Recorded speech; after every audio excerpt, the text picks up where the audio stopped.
Hey guys, my name is Simpsy. How you all doing? Welcome back to some more FIFA 22 career mode here today. On the channel we have episode 6 of my Manchester United Erik Ten Hag Dutch Revolution series. Here today we're going to be kicking things off with a match against Newcastle United away at St James's Park. They currently sit in 10th.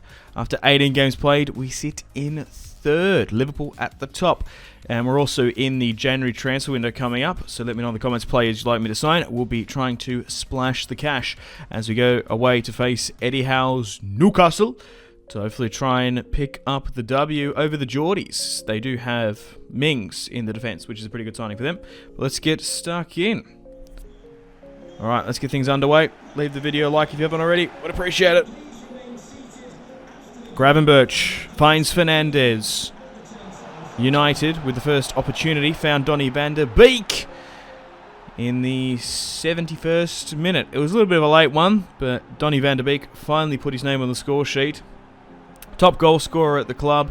If I had to have a tier list this season of our starting 11, Bruno, Gravenberch and Donny van der Beek would probably be an S tier. Shaw, Wan-Bissaka, probably A. Varane's been really good. Same with Botman. But it's just our striker department, so we're probably going to need a striker in January.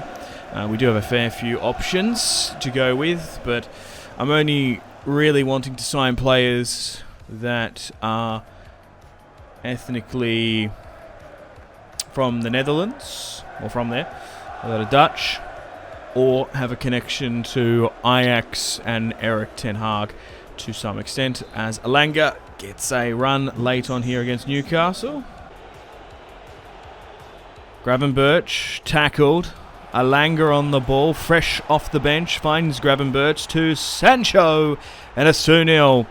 We've managed to absolutely humiliate Newcastle, who, to be fair, are having a pretty good season at the moment in this career series, sitting in 10th for a...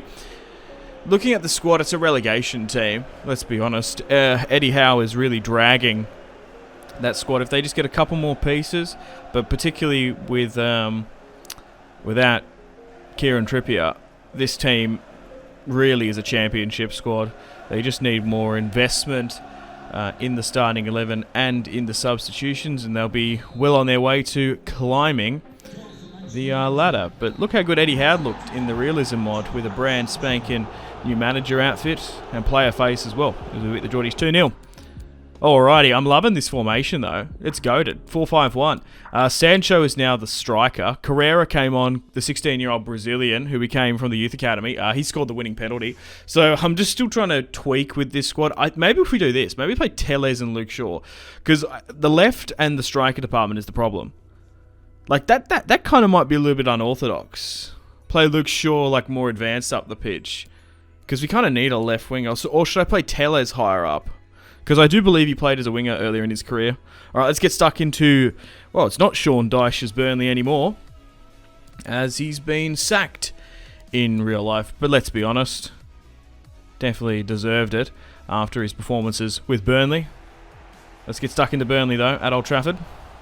10 minutes in, United looking good, trying to create something. The boys oozing with confidence going forward, and it's that man there. Put some respect on Donny van der Beek's name. He's made it 1-0 against Burnley just before the 11th minute, and this guy consistently, week in, week out, episode to episode, he is scoring. He's never far from putting that ball into the back of the net.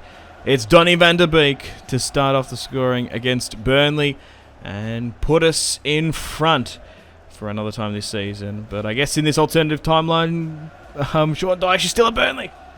He's come back. Who let him into the stadium? You're not meant to be here. You can't fucking restrain me. I'm still the Burnley manager. Comes flying into Old Trafford, still the manager. Botman goes forward. And we try to claim our second goal here. Gravenberch to Anthony. Can United make it 2-0 in the 31st with Anthony? Bit of trickery. Van der Beek slips through Sancho. Picks up the goal and the assist. And United are well and truly in front in the pouring rain at Old Trafford, the theatre of dreams. Donny van der Beek is definitely the man of the match, scoring a clutch goal. and creating a phenomenal goal-scoring opportunity for Sancho. And we're 2-0 up against Burnley. Nick Pope down in the mud, which is forming up because of the pouring rain at Old Trafford. Coulda, woulda, shoulda. Tried a better goal-saving attempt on that one. And United lead 2-0, 32 minutes in.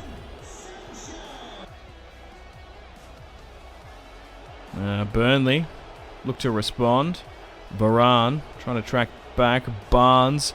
Burnley with the scoop turn.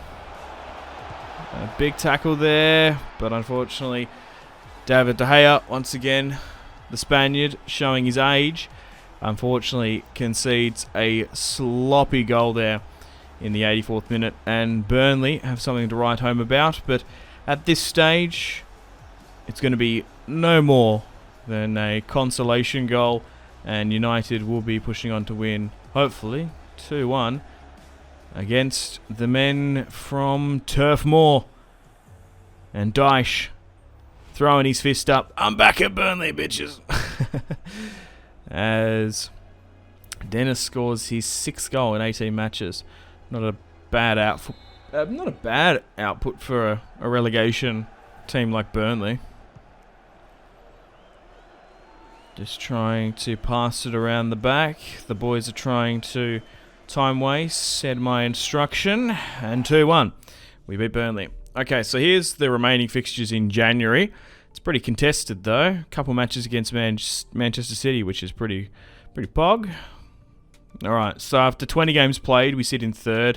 Man City are ahead of us on a point. Liverpool there as well. Spurs 5th, Arsenal 5th, and Chelsea 6th. Fred, now that we're in January, has been sold to PSG as well, and Dijkstra has been loaned out. Let's have a look at the overall rating. So 7.0 is the minimum, +3 for Aaron Wan-Bissaka. He's shot up in stats. +2 for Raphael Varane, which is heaps. +3 for Sven Botman since joining the Prem. +2 for Donny van de Beek. +1 for Bruno, 89 rated. 2 for Luke Shaw. 3 for Gravenberch. +3 for Anthony as well. +1 for David De Gea, 85 rated. Sancho with a whopping +3, 90 rated overall now. Kasper Dolberg, 80. Haller with a +1. Coop Menes, unfortunately, hasn't grown up, playing more of as a substitutional rotational player. Alanga only with the +2. I will look to probably loan him out. Tellez hasn't gone up. And Carrera, obviously, the youngster, still 60 overall rated. We still might look to loan him out. Hannibal as well, and a couple of others. And Justin Bilal. Probably going to look to loan out the Dutchman as well. Williams actually went to Brighton, and obviously Bay went to Angers. Van de Beek is the top goal scorer, followed by Fernandes. Yeah, so look at this. Like, we're really lacking a striker there. Allaire, look at this. Terrible. 3 goals and 1 assist. So we're going to definitely try and move him on. We need a new striker. And we've got a couple of options. Malin is probably the one that I'm going to look at. We might even go for someone like Lang or Timber as well. Oh, we could go for Gakpo. Maybe Memphis Depay. There's a fair few strikers that we can go for, but we only can get one of them. But here are some other Dutch players that I'm interested in looking at, all have Ajax connections, of course. So we're currently negotiating with Borussia Dortmund to try and get the services of Malin. We've launched a £25 million bid. And they're going to accept it. So he could be the Dutch striker we've been looking for. I tried to go with a little bit outside the box, going with someone like Allaire, who's obviously a Ajax player in real life. He's playing some fantastic football in the Champions League, but sometimes that just doesn't translate to FIFA. He's been playing like shit, let's be honest. 3 goals in that amount of matches, it should be a lot better. So we will be loaning him out and obviously trying to recuperate that 25 mil. Dolberg has been good, but the Danish lad just needs to step up a bit more. So maybe going with someone like Malin can be Man United's new number 9. And for 25 million, the same price as Allaire, hopefully he can carry us and secure that top 4 spot win either the Carabao or the FA Cup, and make us go far in the Champions League, as Fred has now joined Paul Pogba at PSG. Thank you for your service, laddie. We spent way too much on you. And I could even go with someone like Lang, just to give us some more depth. Maybe Gakpo, Kudu, potentially in the future as well. So I've gone out and signed Noah Lang for 25 million. He can play left, right, and attacking midfield. So another Dutch youngster joining the Erik Ten Hag revolution at United. And that means we can loan out Carrera and Alanga potentially, and he's just that little bit higher rated as well. So with Malin leading the line, Lang, they are the 2 January signings coming on in.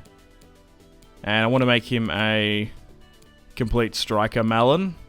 Hopefully he can revolutionise that striking position for us, and we'll make Lang an inverted winger as well. So we're still in the January transfer window. We've still got a bunch of cash to spend, so let me know in the comments other players you'd like me to sign for episode 7 coming up.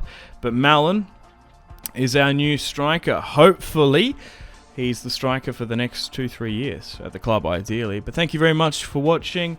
Let me know feedback and suggestions, of course, in the comments, and stay tuned for episode 7 coming out soon. Unfortunately, it's time to end the video here. Thank you very much for watching. Check out my social media links in the description below if you want to stay connected with me. I also want to say thank you to this month's patrons and channel members: Victor K, Sebastian C, Jordan K, Caesar L, Brian S, Tao, Lion B, Kyle P, Tom C, and White P. My name has been Simpsy. Much love from Australia. I'll see you in the next one. Goodbye.